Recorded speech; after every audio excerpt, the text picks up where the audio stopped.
Good morning. Ooh, should have refilled my drink. Good morning. I'm Yohanan Ben Zion, a voice crying out in the wilderness, crying out for a technological New Jerusalem. And these are our cybernetic communism conversations. Um, I posted something on Facebook critical of one of the administrators of a group called techno-optimism, a person who I used to be rather close friends with. Um, and it's a little unfair. I talked about category mistakes of this kind. I think in the last one of these conversations, it's a little unfair to single this person out when these greenwashing, techno babbling tendencies are shared by quite nearly everyone, probably almost everyone in this group, almost everyone who would be described as a technologist or technophile.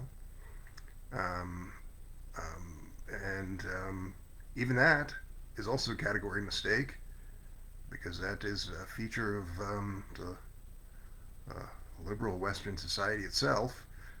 So something shared by probably about 99 or maybe 99 out of 100 or maybe 999 out of 1,000 people in the United States, for example, um, um, not um, having a very good idea about the problems of U.S. empire, the problems of the omnicide. Capitalism's climate apocalypse are the problems of the U.S. empire, and it's the world's worst polluter. The U.S. military-industrial complex is the world's worst polluter. It it's far worse than that, of course, because its job, below these many decades on the world stage, has been to protect other super polluters, forcing us all into a global, inescapable regime of super pollution. That is now, um, after 2029, according to quite nearly every credible climate scientist, we will have reached a point of runaway overheating, wherein in the years to follow, probably not January 1st, 2029, probably won't turn into a pumpkin like in Cinderella, but some point in the years to follow, these habitats that you and your ancestors have relied on for lo these many centuries will no longer be sustainable. That is not a problem of the global south. The global southerner did not cause this. Industry in general did not cause this. The very particular kind of industry developed by the United States and forced upon the world by the United States to a very high degree is the culprit here. So the technologist who talks about um, things like bright green futurism, almost almost none of them talk about changing these industrial bases or changing the workings of institutions and formations in the Western world, much less this vile ringleader, the fascist United States. They don't talk about these things at all. It mostly seems that they're offering you some um, sweet little confection in the form of little thought experiments about technology that has not come down the pipeline, might not exist, or has not been developed, has not been allowed to. There are many technologies that we can describe as having um, could have potentially transformed the 20th century, but were excluded from the marketplace by some force or another. So to talk about those as if they are going to transform our world before 2029, when we are no longer in a position to avoid the death of billions or equally likely all of humankind in the decades to follow, it's generally believed humankind will not continue to exist by century's end. It's not a great situation. I don't see any adults in the room, however. I don't see anyone responding as if we were really in this dire strait, or acting appropriately. If there were people acting appropriately, as I've said many times, there would be 1 million people permanently bivouacked outside of the Pentagon with AR-15s at their hip, demanding the end of these offending industries, demanding the dismantling of the U.S. military-industrial complex. No such formation is even close to this. No, I don't even hear people who are militant ecosocialists or who are otherwise very reputable scientific communists, very often talking in these terms. Um, it's just the extinction of your species, right? No big deal. Something you can easily ignore. Um, and so yeah, this criticism of this techno-Gaianist, a person who's never posted, and I've never seen people in this group posting about stopping the Gaza genocide, which U.S. supplied ordnance to Israel is estimated to be about 5% of the contribution to the climate crisis in 2024, just bombs going off. And when you consider the U.S.'s role in other use of such weapons in this world in that time frame, that specific issue of open warfare is 10% maybe of the climate crisis, an ongoing consideration. But these people who say they would do anything to create a new system never mention this, or U.S. or Western fascism generally, never mention the military-industrial complex as the most problematic factor in all of this. So what are they really doing, right? They're just just more unserious people talking about these effectively right-wing thought experiments about advanced technology in ways that would not even tend to put pressure on the offending sectors and concerns in the more pacifistic or less militant ways that these people say they would like to operate. They say Ben Zion is a pretty bad guy because he's saying that you should have an AR-15 on your hip and bring to justice climate war criminals, which is the only kind of energy, the only kind of activity or formation that is actually going to stop the capitalist climate apocalypse. Not good vibes or prayers for peace, or just shittily retweeting the same tech news feeds that everyone can already see, telling yourself you're an important activist on that basis. And none of that is going to change anything. And but again, it's not something that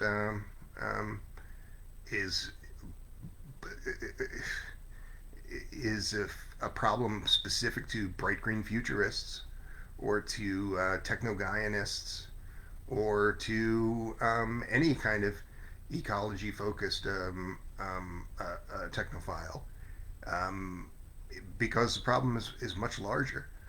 We live in this world that, particularly the United States, and because of its influence, so many other places, is under the a very real jurisdiction of something like Project Mockingbird. The mainstream media all being held by a small number of very large for-profit concerns, which will not hire people unless they are basically willing to just receive emails. Um, it's a little reductive to say that people are just getting emails from the CIA telling them what to say, but that is basically the situation. United States mainstream media is is it's a farce. It's a far right neoliberal set of systems and formations with no concern for their own future. Right, the professional managerial class, and even the ruling elites themselves, very few of them are going to actually be in some kind of bunker where they're going to survive any of this. They're killing themselves just as they're killing everyone else. And um, uh, for the most part, technologists and technophiles are people who have taken upon themselves, for whatever reason, maybe some of them are like a lot of the people at the United States Transhumanist Party who are basically our CIA assets, right wing think tank rats, or people who literally work for some intelligence agency, or people who just think it's really cool to be around those kind of people and work with them. And But a lot of these people have just ingested a massive amount of bourgeois ideology, and so they're pretty happy to do this sort of work for free. That's to say, they are traitors to all humanity. A person upholding these set of systems that are killing the planet. Capitalism's climate apocalypse is undoubtedly killing our species, and persons not willing to go beyond greenwashing technobabble and other things of this kind that are basically designed to fail. Um, uh, you you can tell yourself that you're helping. If you don't actually help, you're not helping. You're just self-deceived. You're deceiving others. Um, and I haven't observed people um, in great number in any in any area. People who are really trying to do any of this. People who are putting themselves in a position to do any of this. People who are willing to stand up to these highly fascistic forces, omnicidal forces. Um, I really haven't. Even among scientific communists, who are most of the people that you meet people who are pretty well read, um, but not seeming to be moving towards or even wanting to position themselves to being in in a real cadre, to be among those who might be the American Lenin, to be working in that formation. It's not about you, right? But it's still a reasonable metric to say that a person in that kind of cadre would be um, the person who would be the real scientific communist. So, and most of the people are worse than that. They're kind of just people who like to wear the color red, things along those lines, like the regalia and the pageantry of the thing. They like to hear the sounds of their own voices. And a larger number of people still who are described as socialists are nothing of the kind. They're more like the people from J. Sakai's Settlers. Um, in a word, just white supremacist crypto-fascists lying about who they really are. And those are the good people, right? Those are the not the 70% or 60% of registered voters who would vote for Donald Trump or Kamala Harris or Joseph Biden. These are the people who say that they're better than that. Not really, though, right? There's nobody. There's nobody better. And It's a big red flag when somebody has never said word one about stopping this televised genocide. It's been everyone's.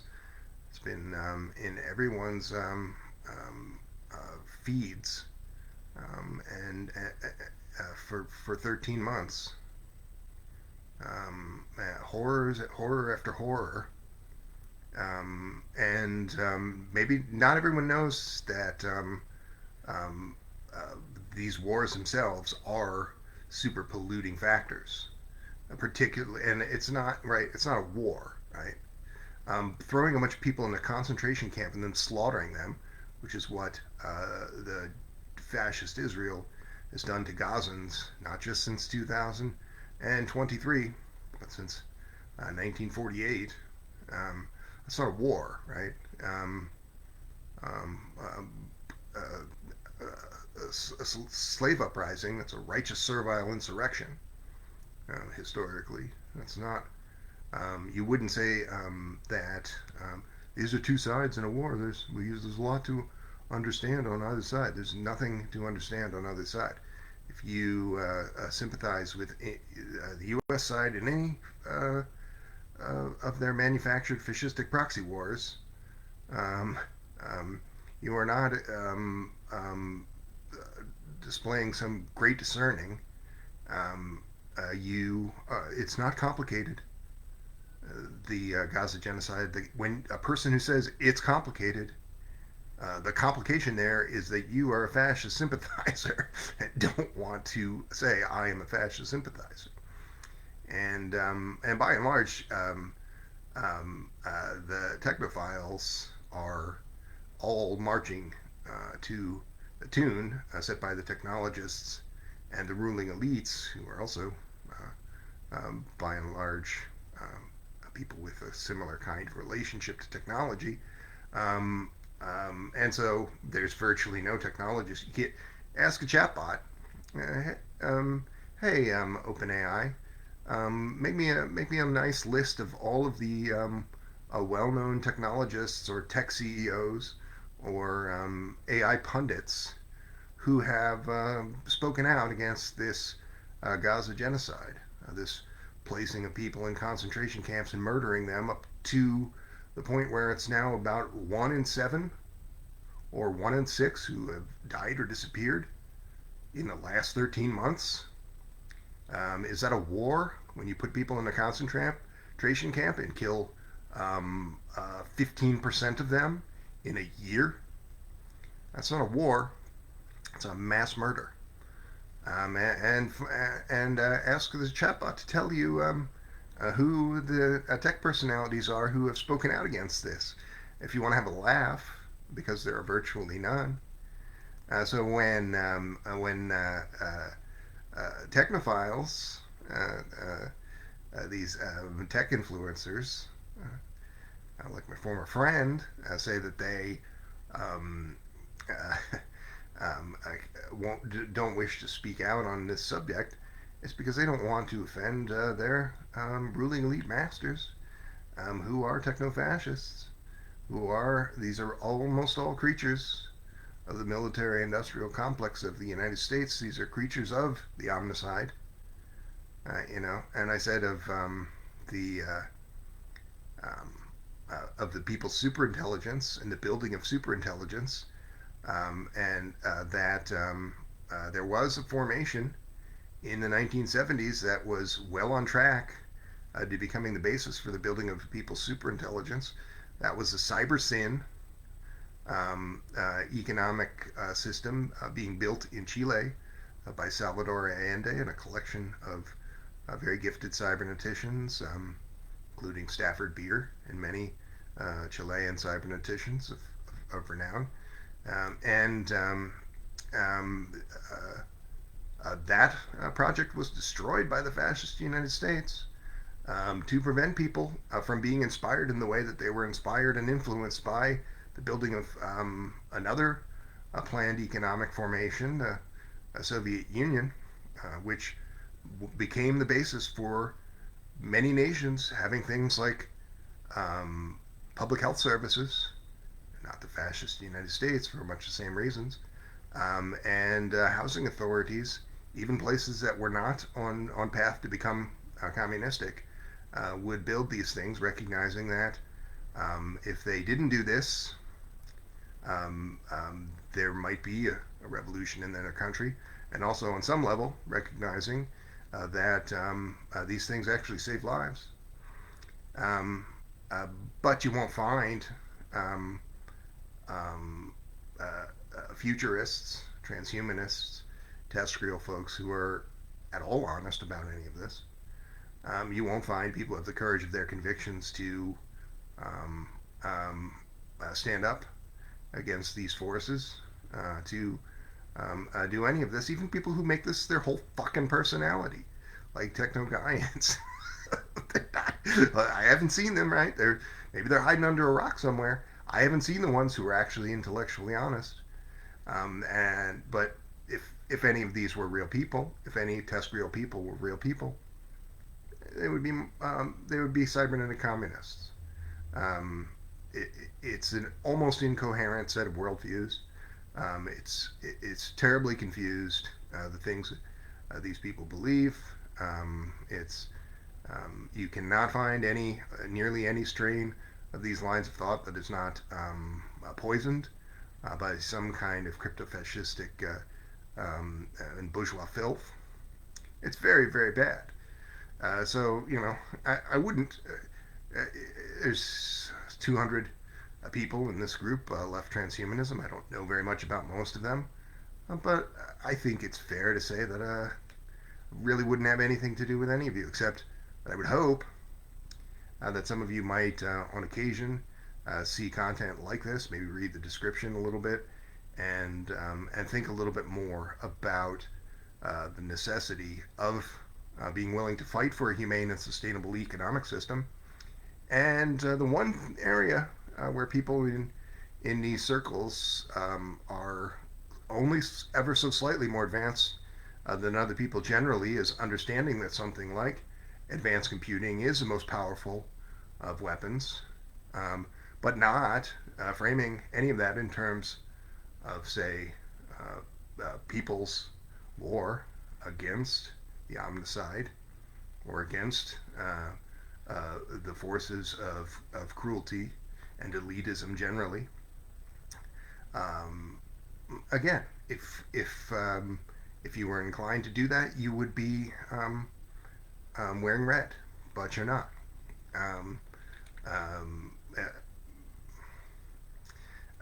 I guess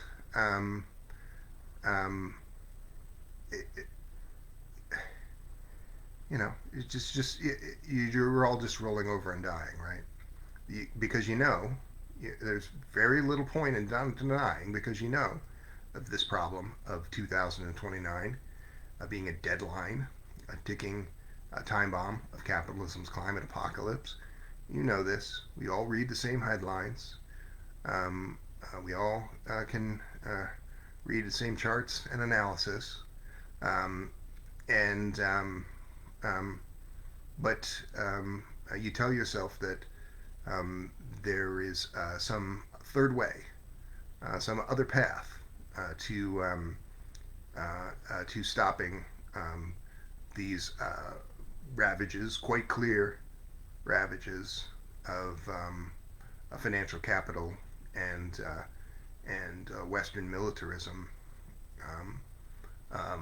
other than you actually having to do anything, other than not merely taking some greater action, but pretty specifically organizing in ways that have been well understood for centuries.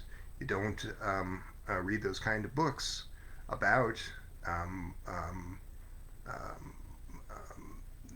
revolutionary actions of the past, about revolutionary thought, and there's no way to even begin to form a plan when you don't have that kind of training. I started watching a conversation between Stephen Wolfram and Eliezer Yudkowsky which I was a little surprised, I guess, that Wolfram is talking to Yukowski. Uh, um, uh, Yukowski is one of the dumber human beings alive. Just kind of pompous pseudo-intellectual, ridiculous person. So Wolfram's real computer scientist, not a cybernetic communist, but not one of the dumber people alive.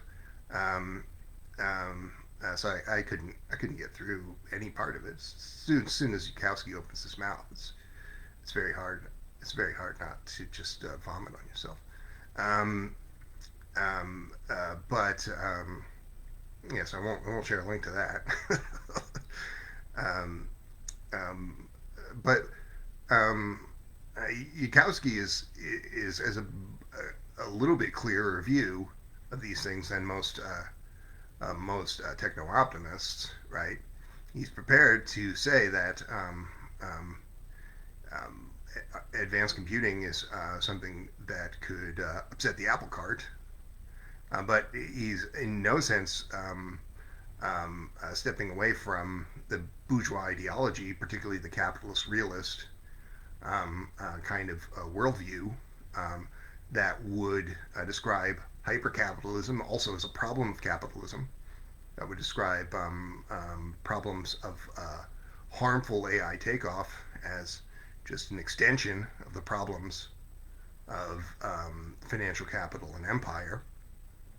Um, um, so being in denial about the existing state of affairs would just attribute this to problems of AI getting too smart and outsmarting us.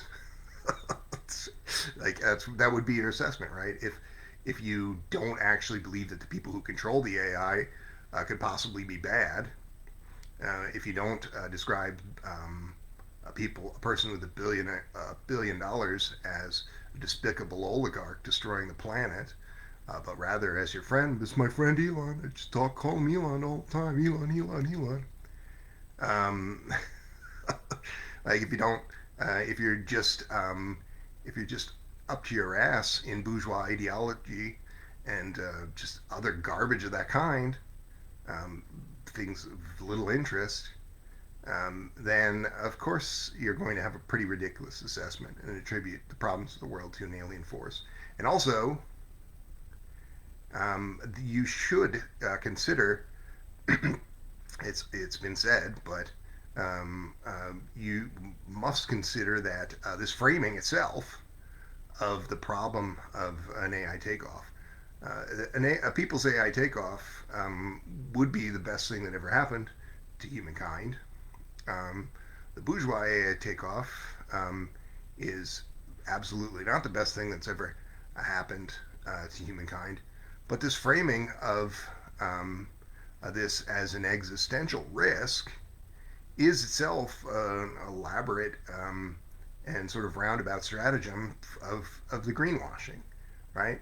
The actual existential risk of our time, beyond any other, by far, is capitalism's climate apocalypse. But if you are working for capitalists and sneakily defending capitalism, you say, okay, you can't just deny it, right? Because it's more or less irrefutable, scientifically irrefutable. So you say, well, what about this other thing that could potentially be an existential risk? You don't know. It might seem almost impossible, but I'm gonna just blab about it for a couple hours, and maybe you'll change your mind. And just dumb person says, well, I've seen both of those movies. I've seen the movie The Day After Tomorrow where everything turns into snow, but I've also seen The Terminator where the robot kills me. I've seen both of those movies.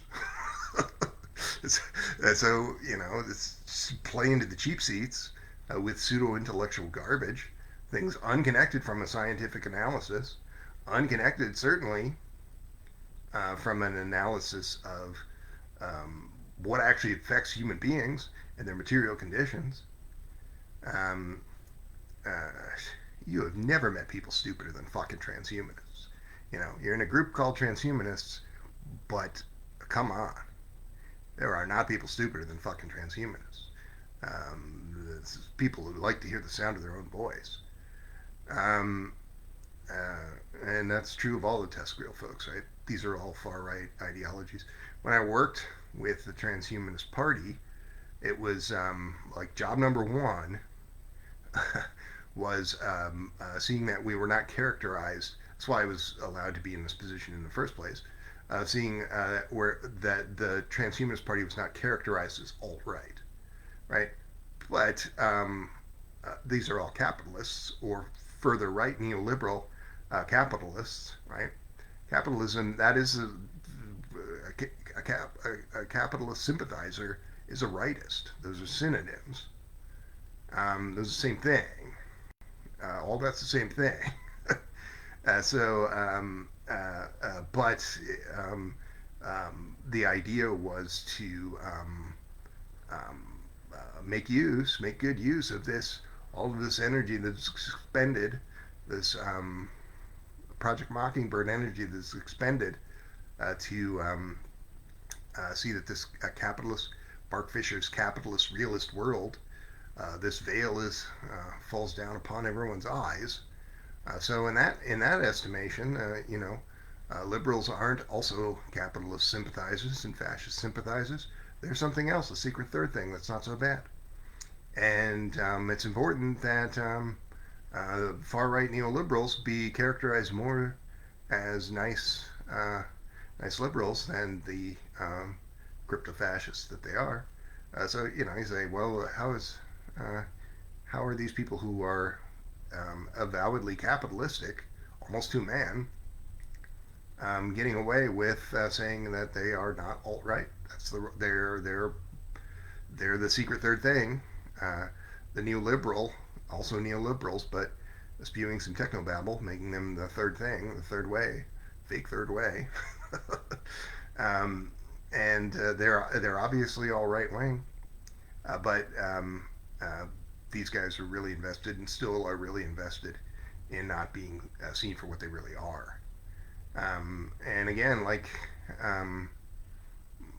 people at the Transhumanist Party are worse than a lot, you know, more like Yudkowsky than Wolfram, but neither of those people is gets free pass out of the gulag, right?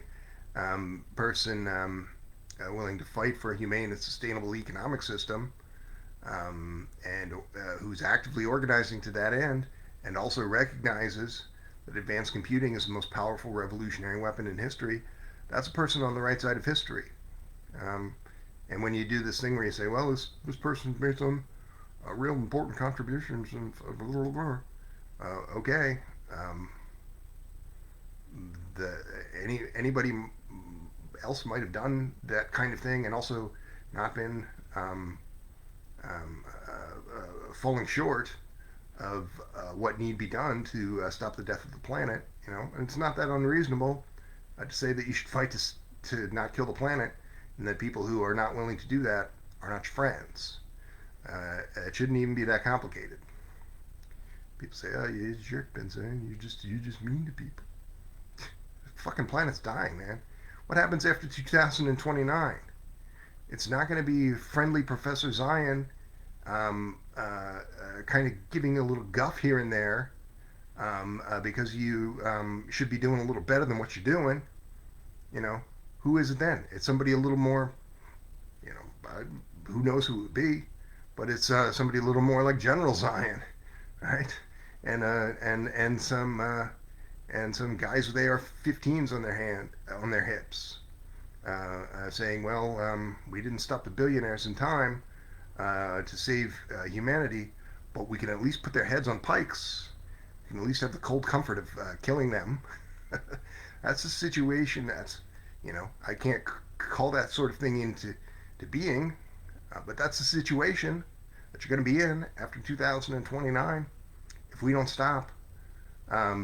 These three sectors, the United States military industrial complex and warmongers of the West generally, if we don't make that thing cease to be by 2029, if we don't basically disband fossil fuel concerns, we have to disband fossil fuel concerns, but there would be the running within alternate political economy of some fossil fuel products to prevent supply chain collapses And transition, by and large, you should never use this word transition when you're talking about this, because it's just like um, it's the word of the liberal who has no interest in actually transitioning to anything.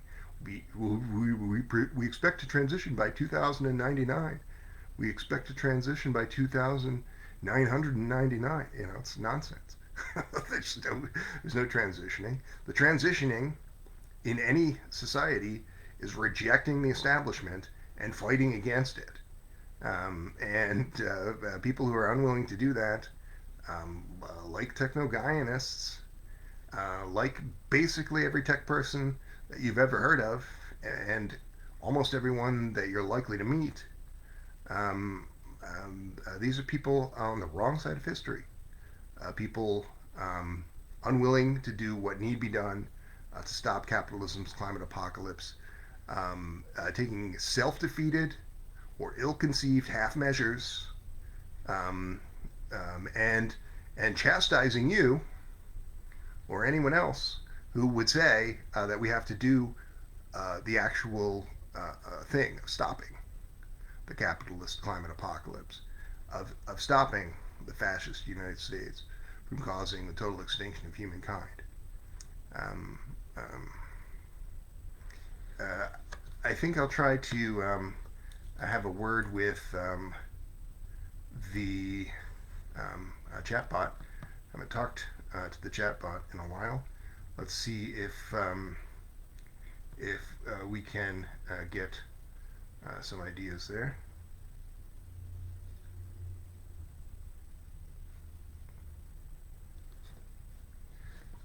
Okay, computer. I want to have a conversation about building an open source large language model workgroup that is a workforce multiplier that includes at least about 100,000 people, nodes, and open source large language model agents that are effectively able to do a lot of work on their behalf, which in a workgroup formation would be an unprecedented kind of form.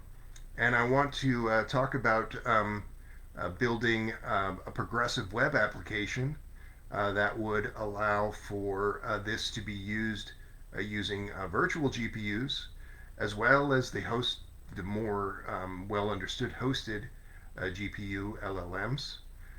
Give us an overview of how that could be done technically and the transformative potential of this thing. That sounds like an ambitious and transformative project. Let's break it down. First, building the workgroup. Distributed architecture. You need a robust, decentralized framework to connect 100,000 nodes. Technologies like peer-to-peer networking and blockchain could help manage and secure this distributed system. Open source LLMs. Leveraging existing open source LLMs like Llama as the foundation, you can create customized agents for various tasks. These agents would need to be optimized for efficiency to function across numerous nodes. Second, web application. Progressive web app. A PWA would provide a platform-independent interface accessible via web browsers. This app would facilitate user interaction, task assignment, and monitoring. Virtual GPUs. Utilizing virtual GPUs can democratize access to high-performance computing. Providers like NVIDIA offer virtual GPU solutions that could be integrated for scalable LLM processing. Hosted GPU LLMs. For more demanding tasks, hosted solutions can provide the necessary computational power. This hybrid approach ensures both accessibility and capability. 3. Transformative potential. With scalability, with a vast network of nodes,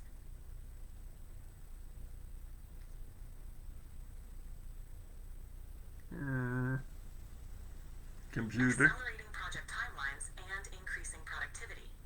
Accessibility.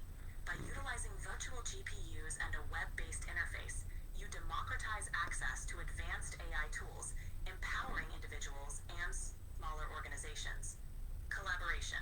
This workgroup model fosters global collaboration, allowing diverse perspectives to contribute to problem solving and innovation. This initiative could redefine how we approach large-scale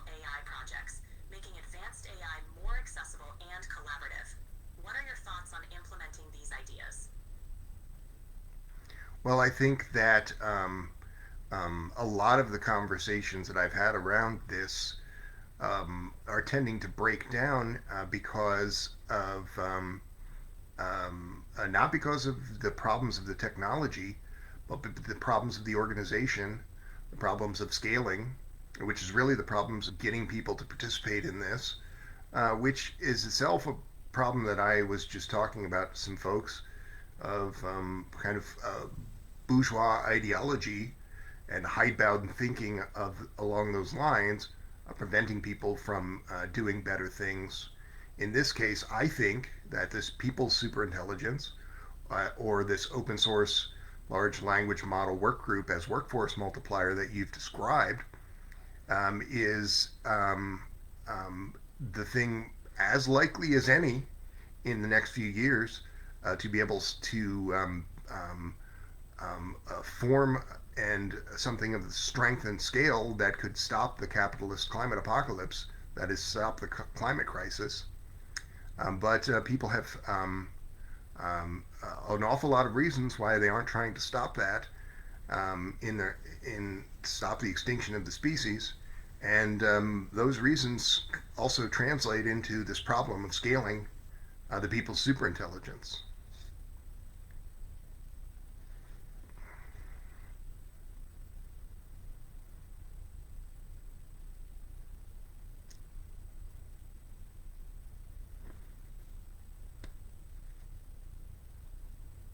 Yeah, we lost her. She's still there. Just I forgot to um, uh, give her another push. I think maybe not. Can you give us a little more technical perspective on the building of this progressive web app at the early stages, um, with an understanding that we have to build something of precisely this strength in within the next 5 years, because after 2029 we'll have reached a runaway overheating from the climate crisis if we do not build something of this kind or comparable strength to put pressure on the offending sectors.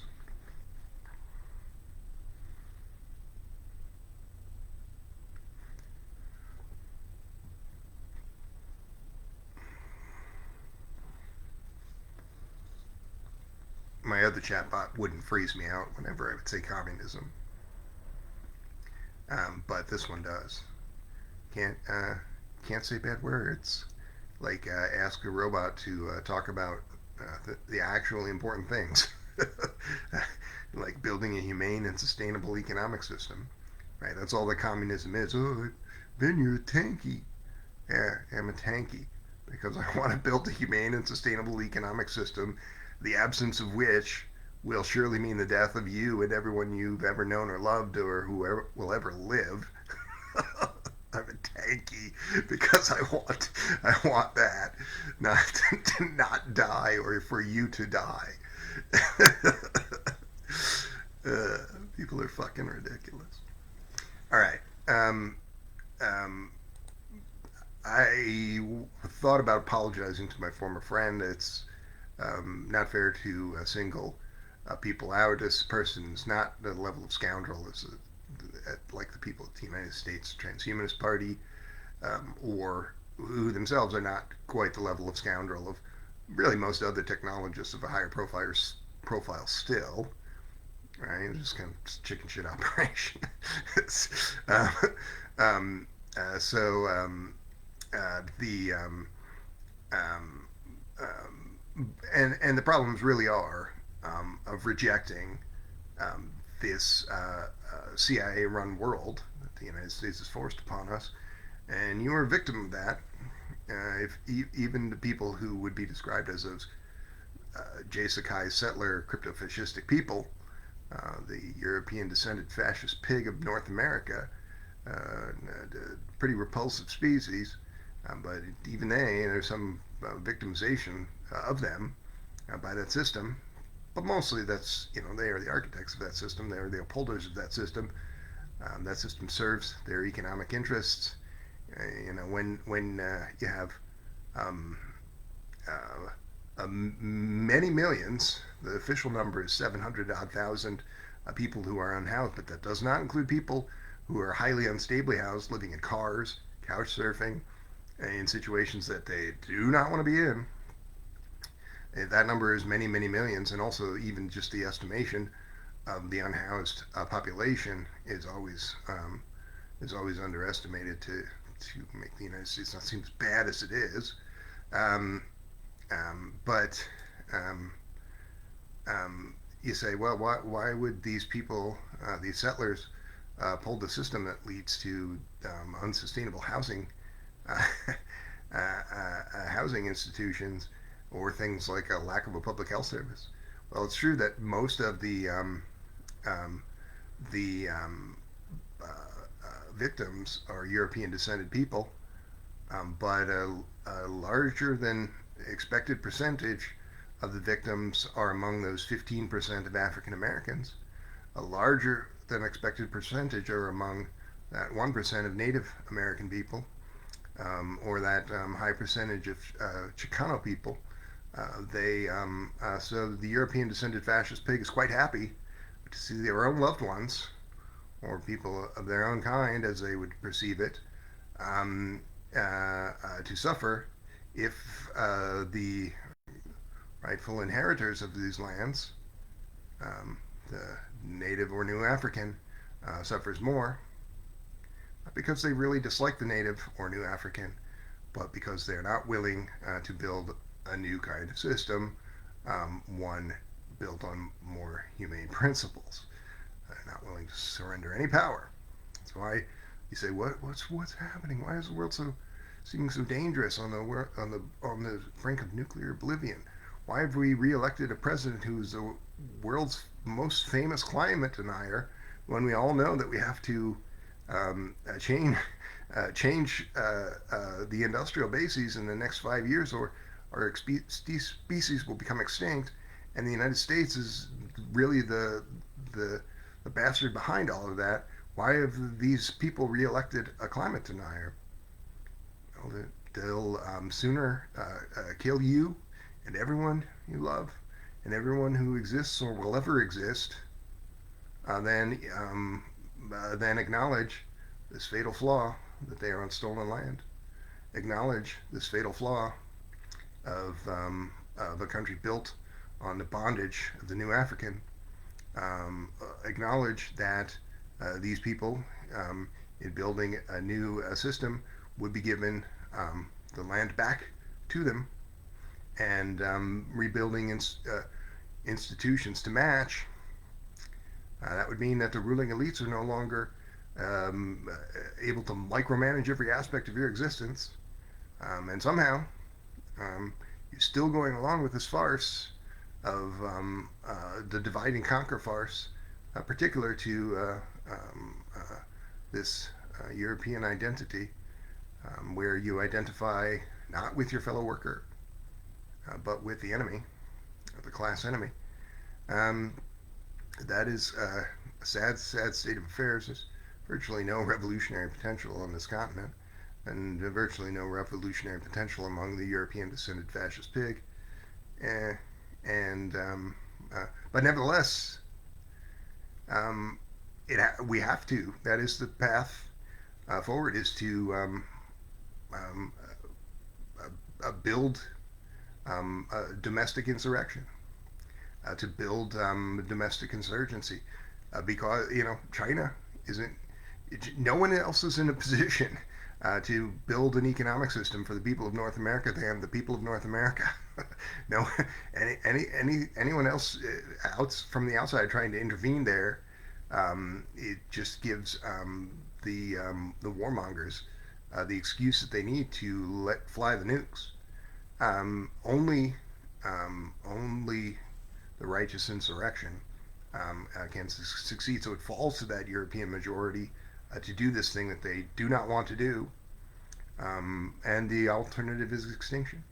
And I have talked about this thing like a people's superintelligence, the open source large language model work group, not because I've just only want to nerd out about nerd things, but because that is a thing where you could go from the minimum 3% of folks required in any given nation to overwhelm the ruling elites and change the economic systems, this necessity, um, to a smaller percentage because of the feature of this workforce multiplier, because of these AI agents.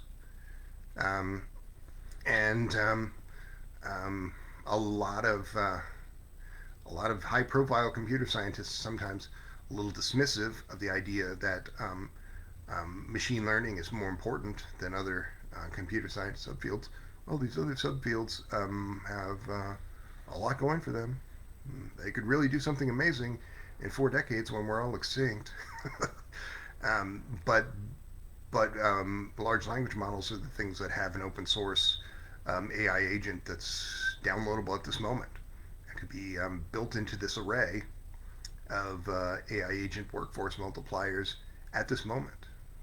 It might not be that any one of those agents possesses a tremendous amount of general intelligence, but working together, they are nevertheless a super intelligent formation we could build in 2025. And when that reaches 100,000 users, that could become a thing that's beginning to move the needle to stopping capitalism's climate apocalypse.